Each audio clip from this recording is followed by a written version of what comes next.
In most stories, the line between the hero and the villain is drawn in the sand. Heroes protect the weak, while villains tear the world apart. But Wuthering Waves redefines what it means to be a hero and a villain in version 2.5. Instead of your typical battle between good versus evil, what we get is something far more fascinating, a story of two people who were broken by the same world, divided by how they choose to survive it. One chose to forget, the other refused to let go.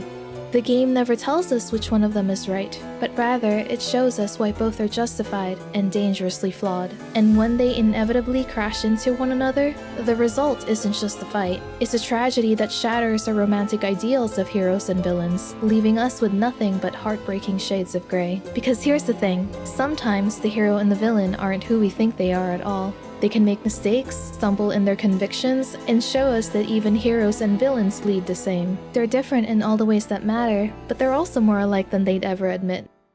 The story wastes no time by throwing us and the rover straight into the deep end, quite literally. Phrolova saves our hero from a watery demise, only to be met with a blade at her throat instead of sincere thanks. It's a callous response, but not a surprising one. After all, the rover sees Phrolova as an enemy. They have no reason to trust her, especially with the shadow of her past crimes haunting them like a vengeful ghost. They both share the goal of finding the Thrionodian's gem before it falls into the wrong hands, but whatever truce they manage to form isn't out of goodwill, it's out of necessity, because the rover can't proceed without Phrolova's help. Their clash within these first few moments tells us that this is more than just two people who can't see eye to eye. This is a bridge broken before it could ever be built, with neither one willing to make the first move toward understanding the other. But then again, this isn't all that surprising, since on the surface, the two of them couldn't be more different. The rover, as always, is focused on the mission. Nothing takes priority over preventing the catastrophe they know is coming.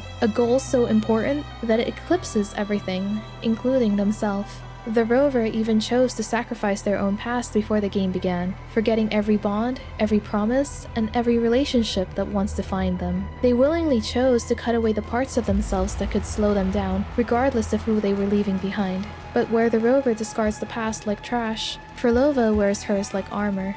She clings to the weight of her past, carrying the memories and the faces of her loved ones for centuries. Despite how much pain they bring, she holds on to her grief, nurturing it into this desperate, all-consuming hope that she can rewrite the tragedy that took everything away from her. She considers what the rover has done as the fatal flaw, calling them out with a simple question: but what if I told you that even the most irreversible fates can start over? It's as if she's implying she knows something that the rover doesn't, something about their struggle against the lament that she's not yet ready to reveal. When she adds that she forgot she's speaking to someone who chose to abandon their past, it's like she's twisting the knife even deeper, alluding to a fracture between them that might be impossible to reconcile, even if the rover can't make sense of why. It doesn't help that Phrolova dismisses their attempts to fish out the reason, preferring to keep them in the dark. Or maybe, it's more like she doesn't see a reason why she should bother to clarify. It isn't worth the effort in her eyes. This is when their banter begins to feel personal, because the conversation is no longer about their shared goal. The rover continues to treat Phrolova like a stranger, like the villain she's always been in their eyes. But Phrolova's words imply that things are a lot more complicated than that between them. This is the first line in the sand, defining their entire dynamic throughout the story. It goes beyond a simple disagreement, it's a moral rift, and the gap is only widening between them. In order to understand why this rift even exists, we need to go all the way back to where it started. Phrolova's story is the kind no one deserves to go through. Once a talented musician from a small yet vibrant town, she could only watch helplessly as a meteor destroyed everything and everyone she loved, leaving her as the sole survivor. It was during this tragedy that she awakened as a resonator, cursed with the ability to hear the lingering frequencies of the ones she couldn't save.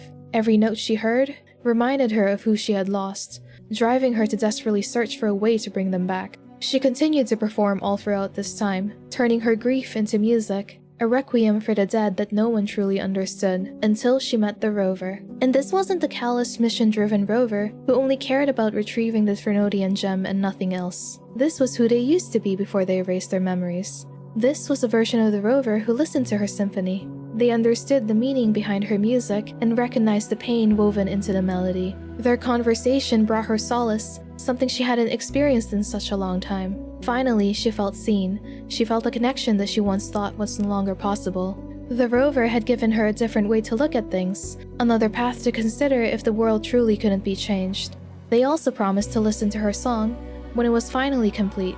It was a single fleeting moment, but it meant everything to a lonely musician who simply needed a lifeline. Sadly, the rover didn't share her sentiment. Despite its importance to Phrolova, this moment just became another forgotten memory, one of countless others that the rover sacrificed to keep fighting the lament. It's no wonder why Phrolova acts as if the rover betrayed her, because they did, technically. Or rather, a version of them did.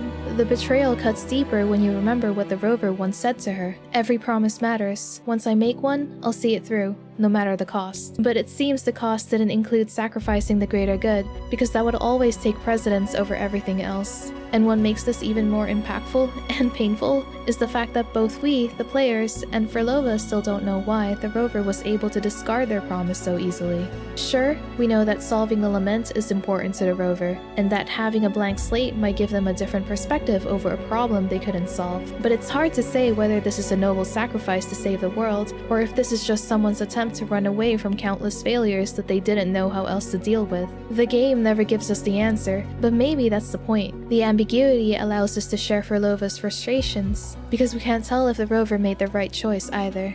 Not that it matters, because regardless of what their reasons were, Phrolova will never consider it as the right choice. Unlike the rover, Phrolova never let go of the promise she made to bring back her loved ones. Or rather, she couldn't. This promise became her anchor, something that kept her grounded in life, but it also became an obsession that consumed her. It's right here, in this sharp contrast, that the line between the hero and the villain starts to blur. The rover's discarded promise, and Phrolova's unbreakable one, set the stage for why these two characters aren't simply enemies at odds, but more like reflections in the water.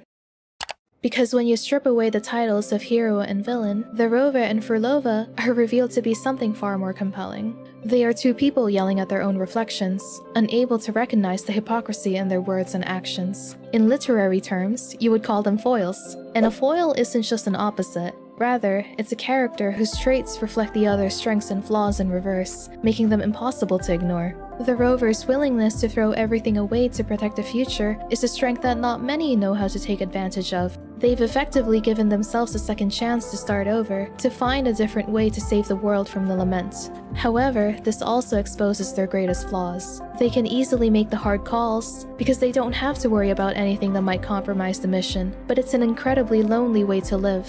It's an expensive price to pay for a world that they no longer remember. It makes them seem cold and detached, qualities that you normally wouldn't expect to see in a hero. Phrolova, on the other hand, is the exact opposite. She isn't just a villain in this story, but she's the personification of grief. Someone who has spent her entire life completely obsessed with reversing a single catastrophic loss. To her, the past isn't a burden that can easily be discarded.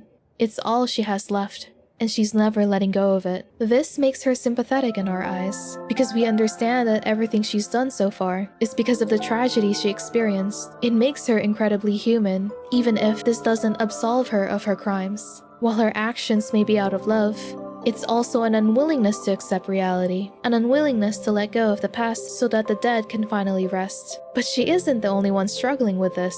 If you think about it, the rover couldn't accept the world as it is either, but they started over instead of refusing to let go. This is the reason why they're caught by the same madness, why they're the perfect foils for one another, because both of them are obsessed with rewriting what cannot be changed. They're just going about it in different ways. During their final battle, they are confronted by their own flaws reflected in the other. The rover condemns Phrolova for clinging to illusions of the dead, but isn't their own choice to erase their memories and start over an illusion too? Just because they say they've given themselves a blank slate doesn't mean that their past ceases to exist. They're still rejecting the reality they're living in just as much as Phrolova is.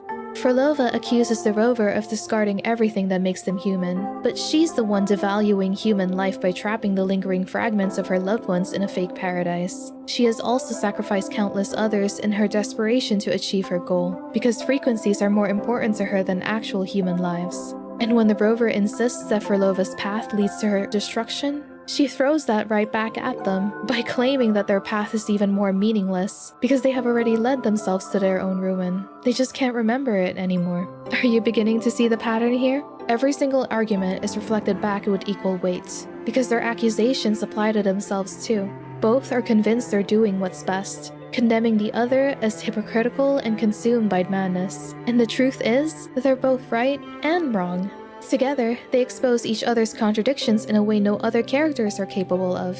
They don't cancel each other out, but it leaves a long-lasting impact on the way the story is told. In my opinion, it packs a greater punch once you realize that the two of them could have never found a middle ground, no matter what they did, because they were never standing against each other at all. In the end, the tragedy of their story isn't that they were enemies, it's that they were the same, in a twisted and distorted way, and neither of them could bear to admit it. So what are we left with? We're left with a brilliantly written story that still haunts me to this day. By setting the Rover and Phrolova up as literary foils, Kudo Games managed to give us a tragic narrative covered in beautiful shades of grey. There are no easy answers here, but we don't really need them. After all, this story doesn't ask us to pick a side. Instead, it asks us to sit with the discomfort, to recognize the fragile and imperfect nature of both their choices, and to see the humanity, and lack of, buried within them. Because when all is said and done, the real impact of this story isn't in who was right or wrong, it's in how painfully easy it is to understand them both. Let me know in the comments if you enjoyed this quest. I'd love to hear your thoughts. Thanks for watching.